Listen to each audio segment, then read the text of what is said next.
Na ndio maana wengi kawalea wamepata uwezo mkubwa kwa sababu ya jinsi anavyopenda kuatia moyo. Alitupongeza sana. Lakini leo niliposikiliza hii nakiri kwamba unahitaji uwe na macho darubini kali mengine kuweza kuyaona kwa undani ule ambao yeye ameuona. Nadhani nitakubaliana mimi vile vile kwamba pengine ni sadfa nzuri sana kwamba mwaka mmoja huu walosema yeye kwamba hata ukiita uvundo utakuwa bado umeipa jina zuri. Ninadhani kwa kufuatana na mada yenyewe alivyoita, kuanzia leo tutaita katiba angamizi kwa Zanzibar. Ni kwamba imekuja wakati mnasaba kabisa, kwa sababu kama alivyosema Wazanzibari wanakaribia kufanya maamuzi muhimu sana. Na nadhani nyinyi mtakubali kwamba kwa kuwachagua nyie kuwa ndio walengwa wa kongamano hili, tumewasaidia nyenzo ya ziada kwenda kuwaeleza Wazanzibari huko wafahamu kwamba hatuendi kuchagua BT tarehe 25 Oktoba. Tunakwenda kuamua hatima ya Zanzibar. Sasa tunajua kwa vyovyote tukiruhusu hawa waliotufikisha hapo waendelee, ni kama walivyotusaliti Dodoma, watatusaliti katika kura ya maoni na katika hatua zote, kwa sababu wao hawajali maslahi ya Zanzibar, yani ni BT. Kwa hivyo tunamshukuru sana Mheshimiwa Othman, nadhani kwa niaba yenu na nyinyi mtakuwa mimi kwamba anastahili shukrani zetu. Sasa kwa madhumuni yake ingelikuwa mendo na nafanya maamuzi ya mwisho tangesata tusiulize maswala, maana sitaki kutoa uhondo. Lakini kwa sababu tumesema ni kongamano, nitaruhusu maswala au mtataka ufafanuzi wa mambo mawili matatu. Kwa hivyo naomba nitoe muda kama wa nusu saa kama mtu ana swala au anataka ufafanuzi. Kama maana kuna wengine ndio lazimisha ndio na siasa tulivyo kwamba lazima useme tu. Kama ni hivyo tusamehe. Na kama una swala la msingi na unataka ufafanuzi au na swala zaidi, basi tukaribishe michango miwili mitatu. Na nitachukua yote ili baadaye akijibu ajibu kwa pamoja tumalizie. Naam Sheikh. Lezo nilosikiliza kwa sababu ya changamoto kubwa tuliyopata kwa sababu ya muungano. Na mimi nimeona nisaidiwe, kama ni ushauri nisaidiwe kwa sababu ya masuala haya. Ndio kwa nafikiria ingekuwa na muhimu zaidi kwangu. Kwanza hii kuhusu habari ya muungano wa serikali tatu. Kweli itakuwa ina maslahi kwa Zanzibar kwa sababu sisi kuna masuala ya muungano wa mkataba ambao nafikiria ndio tulikuwa tukizungumza zamani. Kwa hivyo mimi nafikiria nilikuwa nataka kama ni ushauri ama ni masuala, lakini nilikuwa nataka nifahamu hivyo kwamba upi una maslahi zaidi. Kama ni muungano wa mkataba tuanze kuzungumzia masuala ya muungano wa mkataba moja kwa moja, au ni masuala ya muungano wa serikali tatu, basi na sisi tufahamu hilo. Asante sana. Yangu ni kwamba hii mada sidhani kwamba leo watu wamefuatilia vya kutosha, lakini nafikiri tukiingiza kwenye redio na televisheni mara kwa mara mpaka karibu na uchaguzi tarehe 23, nafikiri tunashinda kwa 90%. Sababu ni kitu kimoja kiko clear kabisa. Hilo ndio ombi langu basi. Mimi Saleh Mohamed Saleh natokea Welezo. Mimi nina swali moja la msingi kumuuliza mtu wa mada. Kabla ya swali ningependa kusema kitu kidogo kwa kujengea hoja ile swali langu.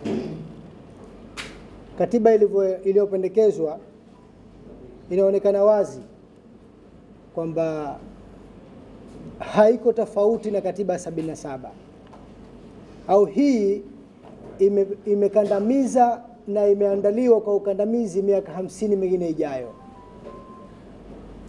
Sasa swali, mwaka 64 uliweka mkataba wa muungano ambao mkataba ule ulikuwa una muundo wa serikali mbili mamlaka tatu.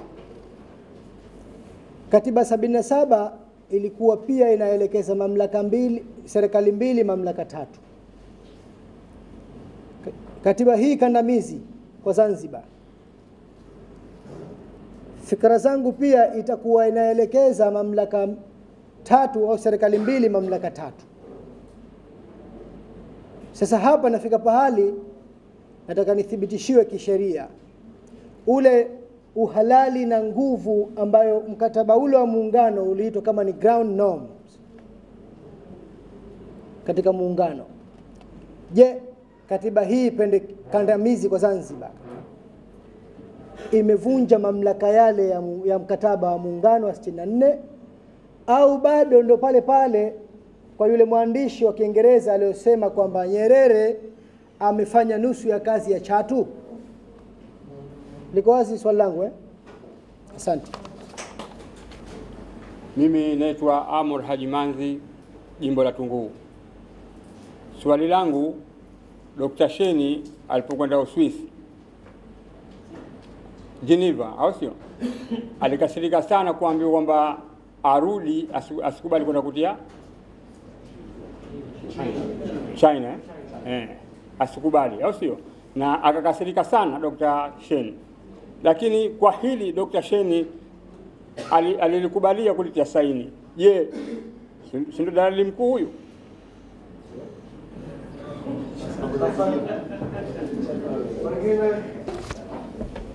Assalamu alaikum. Kwa maslahi ya umma naomba kuuliza swali lifuatalo. Okay. Kwa kawaida tumezoea jina naitwa Atibu Ali Juma, mgombea ubunge jimbo la Chaani. Kwa kawaida tukihoji juu ya suala la muungano, mara nyingi huwa tunafunguliwa katiba ya Tanzania.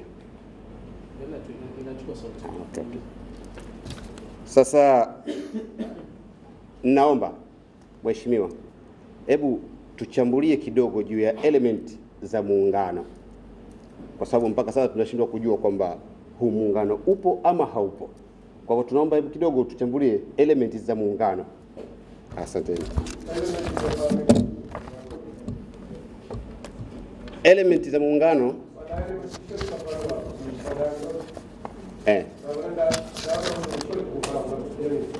nakusudia vitu ambavyo vinajenga muungano. Nifahamu kisheria na kusudia.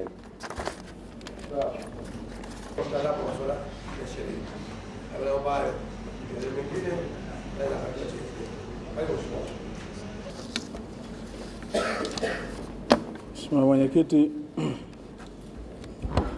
naomba nishukuru tena kwa kupata fursa hii. Masuala machache yalimaanisha kwamba tumeelewana. Na mimi nashukuru kama tumeelewana. Ningesikitika sana kama hatukuelewana kile tulichokusudia. Labda nianze lile swali la na Saleh.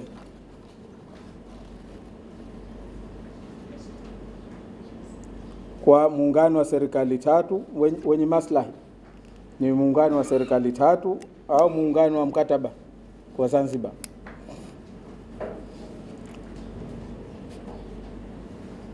Swala ni au jibu niseme kwamba muungano hauwi na faida kwa sababu ya muundo wake. Muundo peke yake hauamui faida wala maslahi. Maana ziko nchi ambazo zina muungano ya serikali tatu na hiyo tuseme ya mkataba, lakini faida wanazoziona ndio wengine wanaamua bora tujitoe. Kinachoamua maslahi ni yale mambo ya msingi ambayo mtakuwa mmekubaliana, kwa sababu katika muungano kuna mambo yake ya kwamba kila mmoja ni kwa kiasi gani cha mamlaka atakuwa nayo, yani exercise ya sovereignty, maslahi ya kiuchumi, na uhuru alionao katika identity yake, kulinda ile identity yake kwamba bwana identity yake ni hii, basi anaendelea na identity yake. Lakini zaidi ni uhuru katika kufanya yale mambo matatu makubwa ya userikali ambayo ni mamlaka ya kutunga sera, mamlaka ya kutunga sheria na mamlaka ya kusimamia kiutawala, hasa katika kusimamia uchumi na kusimamia maslahi ya nchi yako. Yaani zaidi tunasema to keep law and order and economic advancement. Sasa serikali tatu itategemea itakavyoundwa. Mimi kwa maoni yangu, na imekuwa ni maoni yangu siku zote, ni kwamba mfumo wa serikali tatu uko wa mfumo wa shirikisho, ambao ukitazama mfumo wa shirikisho unazifaa nchi zile ambazo zilikuwa moja zikaamua tu kuwa na mfumo wa kuendesha mambo yao katika njia ya kurejesha mamlaka kwa chini, yani decentralization. Kuna nchi kama India haijakuwa nchi mbalimbali. Na nchi kama Nigeria hazijawahi kuwa nchi mbalimbali, lakini zikaamua tu mfumo wao kuendesha ni mfumo wa shirikisho. Kwa hivyo wale hata kama wana serikali 50 unaziita hizo serikali tatu, kwa sababu kuna serikali hii na hii, yani katika level ya chini zile constituent governments, alafu una na federal government. Kwa hiyo nategemea mamlaka walionayo hizi states hawa serikali wa shirika juu ya federal government. Lakini kwa sisi ambao Tanzania mfumo wetu, kwanza ukitizama ukubwa, kwanza tuko wawili, lakini ukitizama tofauti ya geography na demography ya watu na ukubwa wa eneo, baina mazingira ya kiuchumi, mazingira ya kiutamaduni ni tofauti sana. Mfumo mzuri kwa ninavyoona mimi ni huo wa serikali tatu, lakini sio federation, sio shirikisho, lakini ni shirikisho jepesi, tunaita confederation. Tofauti yake nini? Tofauti ya federation ni kwamba mamlaka yanatoka zaidi kwa serikali kuu, yanakwenda chini, yani devolution of power, au mamlaka yanatoka kwa ile serikali kuu inaziambia serikali hizi nyingine, nyinyi mtafanya nini. Na haya ndio wenzetu waliotaka katika katiba inayopendekezwa, kwamba sio tu kwamba nini, lakini na wanachotaka wao ndio sisi tukifanya. Hata ukiangalia mfano swala la ardhi ndio lilikuwa limewekwa ironically, katiba ile upitishaji wake ulikuwa na dhambi nyingi. Dhambi moja ni kwamba kuna mambo yalikuwemo kwenye rasimu ile iliyopigwa kura, lakini yakatolewa kinyemela kwenye hii rasimu ya mwisho hiyo katiba inayopendekezwa bila kufuata utaratibu. Swala la ardhi mfano lilikuwemo, ukiangalia kwenye ile rasimu iliyopigwa kura lilikuwemo, lakini nadhani wakaona kwa hadithi ya simba na mbweha. Maana yake simba mkubwa na nguvu kubwa, lakini alipoona zile kelele zimekuwa nyingi ardhi, wakaona walichomoa. Kwa hivyo kwenye hilo wakauchomoa. Ukiangalia sasa walichotaka ni hicho, kwamba mamlaka yatoke kwao yaje kwetu tufanye wanachotaka.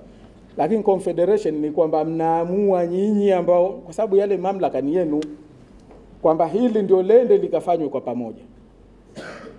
Kwa mfano Waswisi wana utaratibu, huwezi kuwa raia wa Uswisi, lakini kwanza lazima uwe raia wa ile canton, yani ile jimbo lenyewe, ile nchi yenyewe, kwa masharti yao wanayotaka.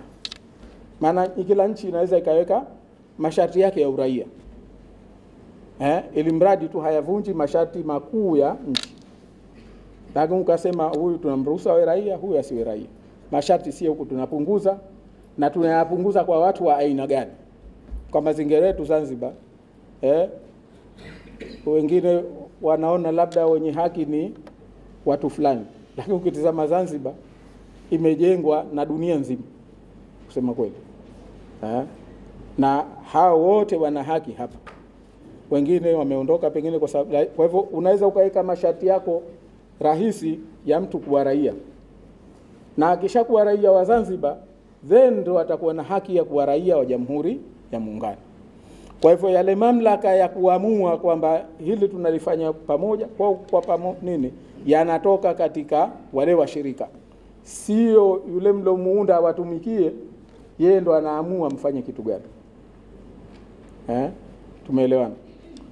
Mkataba ni concept ipo katika miungano, lakini tujue kwamba miungano ikishakufikia kiwango cha kwamba inaendelea, ama itakuwa imeundwa na katiba au imeundwa na mkataba.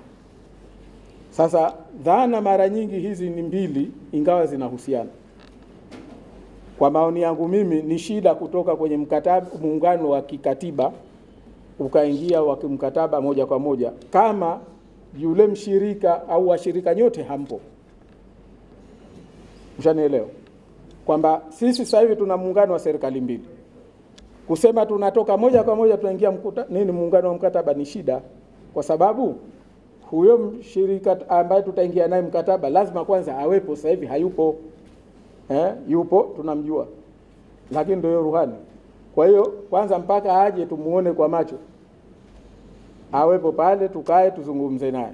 Kwa hivyo kwa utaratibu wa sasa kuna complications za kisheria kutoka katika muungano wa kikatiba mkaingia kwenye muungano wa mkataba. Muungano wa mkataba kusema kweli hautafautiani sana na confederation. Kwa hiyo kama mmeamua kuendeleza muungano wa kikatiba, the best ninavyoona mimi ni muungano wa confederation, shirikisho jepesi.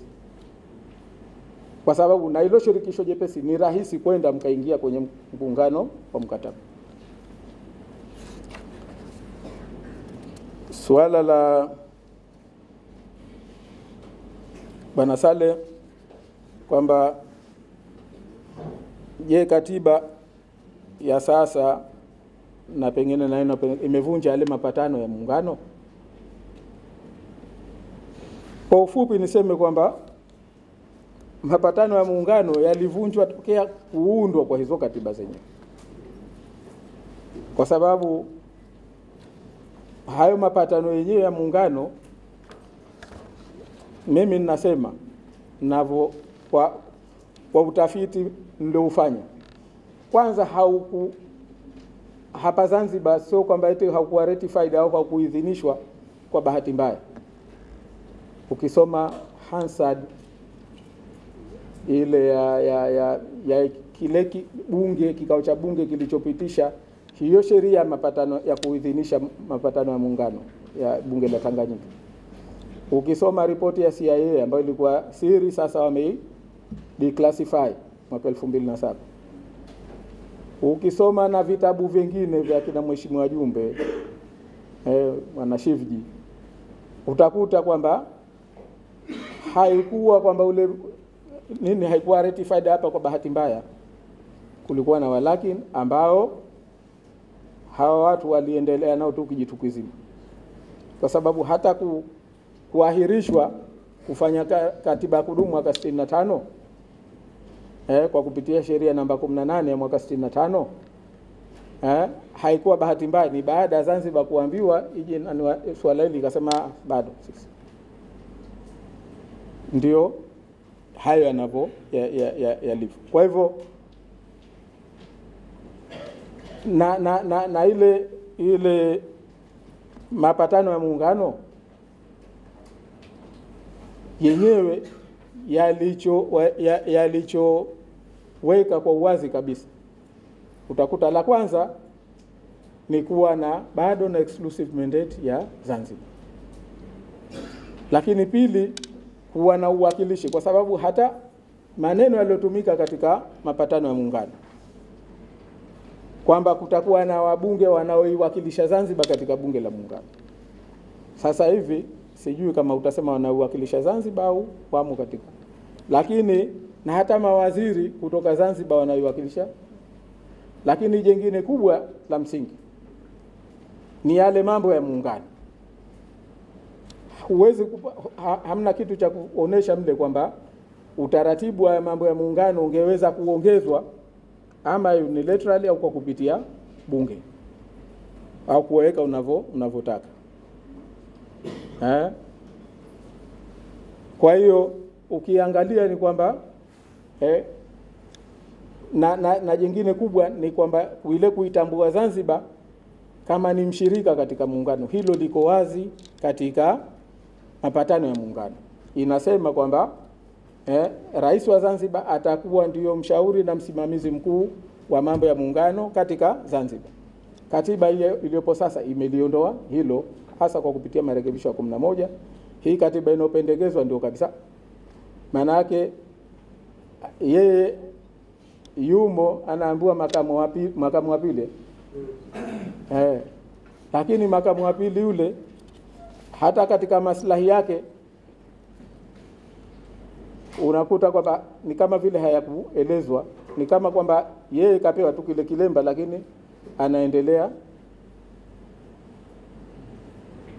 Maana sijui wape mfano gani, kama umevaa kilemba cha kike lakini huku una kanzu ya kiume, na mtoto labda alotoka jandoni unaweza kusema hivyo, lakini kusema kweli ni mambo ambayo hayafanya. Kwa hivyo ukiangalia iko dhahiri kwamba katiba iliyopo sasa, katiba inayopendekezwa, imevunja kwa uwazi kabisa mapatano ya muungano.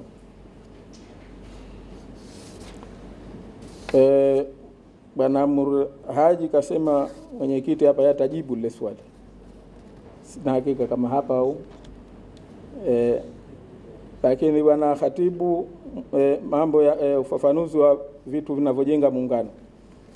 Nadhani tumevieleza kwamba mnapokuwa katika kuendesha serikali, maana muungano si kitu, lakini ni ile kuyaendesha yale mambo yenu ya pamoja. Mnapoendesha yale mambo yenu ya pamoja ni kwamba lazima muwe na usawa. Maana kuna mambo yana uwiano, kuna mambo lazima yanahitaji usawa. Katika kuamua masuala yenu yanayohusu kwa mfano sera za hayo mambo ya muungano, hapo lazima nyinyi washirika wa muungano muwe na kauli sawa. Haiwezekani mmoja akawa yeye anaweza kaamua bila mwingine ukipenda usipende. Seuze ya kwamba hata kushirikishwa haushirikishwa. Huo ndio msingi mmoja wa muungano, kwamba muungano yale mambo mlokubaliana myaendeshe kwa pamoja. Si ndio? Mmekubaliana haya jamani ni yetu ya pamoja. Msingi mkubwa wa muungano na ambao mimi nadhani siku zote nimekuwa nikusema wazi kwamba lazima nyie washirika wa muungano, kama mnakubali kweli nyinyi mmeungana, nyinyi ni partners, ataamuaje mmoja katika masuala ya sera? Na anapoamua anatazama kwa mfano mzuri swala la kodi. Kodi zimewekwa, kuna kipindi hapa ilikuwa busy Zanzibar, tunaziba Zanzibar corridor. Lakini kule bara wanapitisha sera hizo, kodi zote zinazingatia kulinda viwanda vyao. Si tuna viwanda viko wapi? Sijui kufanya kitu gani. Sasa zile sera kwa mambo ya muungano, kwa sababu yale mambo ya muungano ni ya kwetu na sisi tunatakiwa tufaidike na yale mambo ya muungano. Hatukuyatoa, ukiamua wewe umeyatoa na hayakuhusu tena, wewe ni manispaa. Na ndio nilivyosema kwamba Zanzibar sisi tumetoka kutoka empire mpaka kwa manispaa kwa sababu hiyo. Is very sad kwa sababu sisi nilikuwa na wapa wenzangu historia moja kwamba Zanzibar wakati mwaka 1833 wakati ile Dubai tunayoiona leo Dubai ndio mfano wake inaanza. Maana yake wanasema historia ukisoma, kuna mama mmoja ni mkuu wa makumbusho ya Dubai, kaandika kitabu likinua nacho, anaeleza historia, anasema from Trucial States to Emirates, zilivyotoka zilikotoka mpaka zikawa hivi zilivyo leo. Sasa anasema ile Dubai yenyewe kama settlement, kama Sheikhdom, maana wakati ule haikuwepo miaka hiyo, kulikuwa na Al-Qasimi dynasty Sharjah na kule Ras Al Khaimah, kulikuwa na huku Abu Dhabi, ndio walikuwa ndo hasa hao walikuwa na nyingine.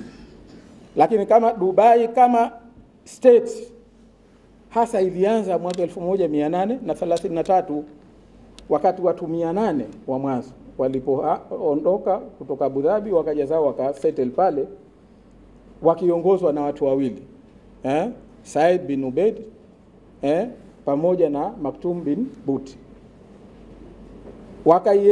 Walipokaa pale wakaiendesha ile Dubai kwa pamoja mpaka 1836 alipofariki huyu Ubaid. Akaendelea kutawala huyu Maktum bin Buti peke yake mpaka 1856, na alipofariki ndo ukaanza ule utawala wa Maktum, kwa sababu yeye ndo ulioendelea. That was 1833. Jiulizeni, Zanzibar ilikuwa wapi 1833? Leo Dubai iko wapi? Ni kwa sababu tumekubali kwamba wewe mambo yako ya msingi yanayokuendeshea ni yale mambo ya sovereignty. Huna maamuzi, ushirikishwi mpaka ukaombe, na ndo unarudi hapa unasema tumepata. Umepata kwa nani? Na yale ni yako. Ulikwenda kuomba? Sasa moja katika nini nilisema kwamba kuondoa tatizo hili kuwe na angalau basi kitu kinaitwa Council of State iamue kuhusiana na sera za mambo ya muungano, kama tunataka lazima tuendelee na mfumo wa serikali mbili, kwa sababu lile ni jambo muhimu. Swala la sheria, unakuwaje wewe katika jambo la muungano ambalo ni haki yako, ndio sovereignty yako umempa mtu tu aisimamie kwa imani, kwa makubaliano, inakuwaje wewe huna haki ya voice ya kusema kwamba bwana hili ninalitaka, hili silitaki? Na wazetu wamepitisha sheria kijeuri kabisa katika mambo ambayo Zanzibar tumeyakataa. Sasa unaposema wewe uko kwenye muungano, huo muungano gani? Hebu njoo unaambie mimi, huna mamlaka, huna sauti katika sera, huna sauti katika sheria, huna sauti katika kumchagua huyo msimamizi, huyo bosi wa huyo manager wa kuendesha mambo yenu ya muungano. Huna sauti. Ukitaka usitake atakuwa huyo anayetaka mshirika mwenzako. Sasa mimi uniambie huo muungano uko wapi? Kwa sababu hizo ndio elements za muungano. Hushirikishwi, hushiriki, huna sauti katika yote haya. Tujiulize sasa, huo muungano umebakia wapi? Kwa hivyo hizo ndio elements za muungano. Na katika muungano wetu huu uliopo haupo, huo unaokuja unaotakiwa na katiba inayopendekezwa ndio kabisa. Maana yake kule angalau sasa tuko kwenye protectorate. Kule ni dominionship 100%. Asante sana mheshimiwa mwenyekiti.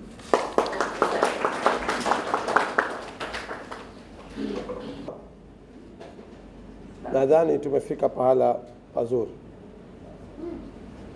na pahala pazuri kuelewa tatizo, kuliondoa ile kulielewa upana wake peke yake na ukubwa wake ni sehemu kubwa ya kulitatua. Ninafurahi leo kwamba tumerejesha mjadala upya. Swala hili tunalizungumza, lakini sidhani kama ilikuwa linatugusa kihisia kwa kaida ya muda, kama ambavyo leo baada ya kukumbushwa nimeturudisha tena kule tulikokuwa mwaka mmoja uliopita. Sasa Sheikh bali aliuliza swala, nikamwambia hilo tusimuulize Mheshimiwa Othman Masoud. Aliuliza kwamba Dr. Shein huyu alikasirika alipoambiwa hana mamlaka ya kusaini mkataba China kuhusu utafiti wa bahari kuu, lakini huyu karidhia katiba hii pendekezwa, akasajie huyu jenerali namba 1. Mimi nasema sijui ndo sadfa au vipi, kwa sababu 1890 tulikuwa na Ali bin Said, 2014 tumekuwa na Ali bin Muhammad bin Shein.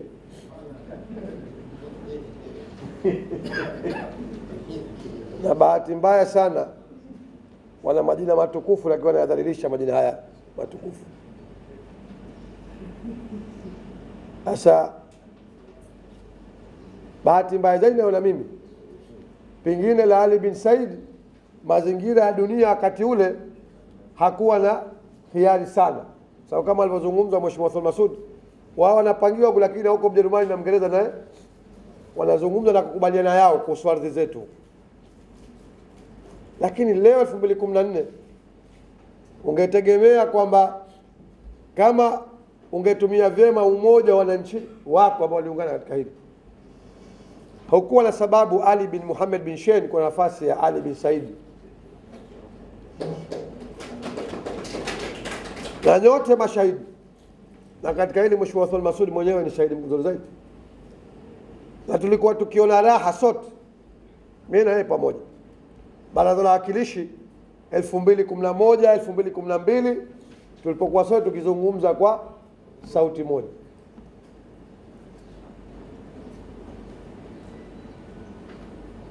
Wakati ule mnawakumbuka, semina za Baraza la Wawakilishi mnazikumbuka, na CD zake bado ziko. Mnakumbuka Dr. Mwihaji Makame alivyodhalilika na kusikitika jinsi Bernard Membe alivyomzuia kusaini kataba.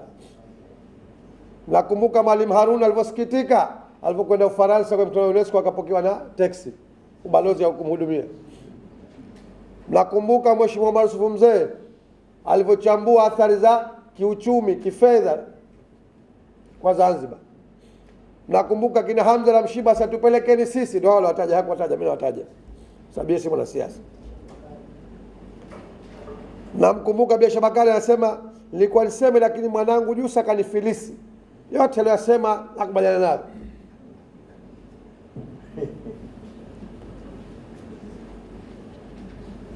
Nakumbuka Mheshimiwa Shamuna katika swala mafuta alipoeleza Baraza la Wawakilishi akasema hii si ndoa, ndoana. Umesahau? Na mfano akawa anafanya kama imeingia kwenye shavu.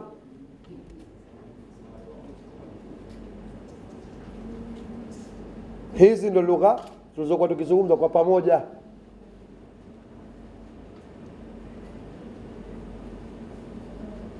Lakini tulipofika Dodoma, wakaufyata. Sasa ndo kama anasema Sheikh Othman, sijui kama hapa palikuwa pana bibi wa Vikokotoni, sijui kama kuna bibi wa Dodoma, sijui. Lakini kwa kifupi, si kwamba walikuwa hawayajui, ndio hoja yangu.